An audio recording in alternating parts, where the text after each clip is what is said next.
Hi there, my name is Christine, and I'm going to be talking to you today about the past, present, and future of Earth and space education and the implications for equity. Earth and space sciences in the United States have the lowest representation by women and people of color of any STEM field, whereas we're really starting to see equal representation in the medical field and getting towards equal in the field of engineering. And we can see this by looking at the coursework that is provided to students starting from a very young age. We typically don't see exposure to the Earth and the space sciences until students reach college, at which point the opportunity to select and identify with those fields have already passed. Critical in order to decolonialize these fields and to disrupt the patterns of whiteness and male dominance that we expose students at a much earlier age. We see this amplified in urban areas where we have high teacher turnover, where there's a reliance on pre-purchased packaged curriculum, which removes any local application, which removes reference to and connection to students' home environments and connection to their daily lives. And in that sense, astronomy is seen as much more abstract and irrelevant.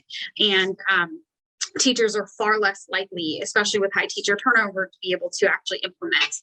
And we can see that a traditional course sequence doesn't even have astronomy in it. In some cases, earth sciences are for the lower tracks, but historically, students are not exposed to space sciences until college.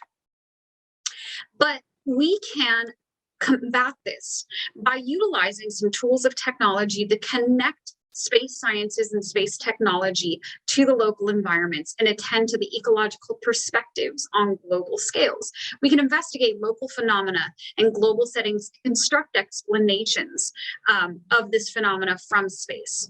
We can use things like Google Earth. We can use the time lapse, have students generate projects and tours of their home environment. They can utilize tools such as measurement and time lapse. They can then connect that to a free tool using Stellarium to explore the night sky and explore what their region actually looks like.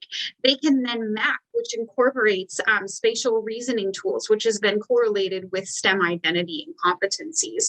And they can utilize things like finding coordinate systems and exploration of the seasons, all as it pertains to their local environment. They can also use satellite imagery through EarthCam and Landsat to explore their local regions.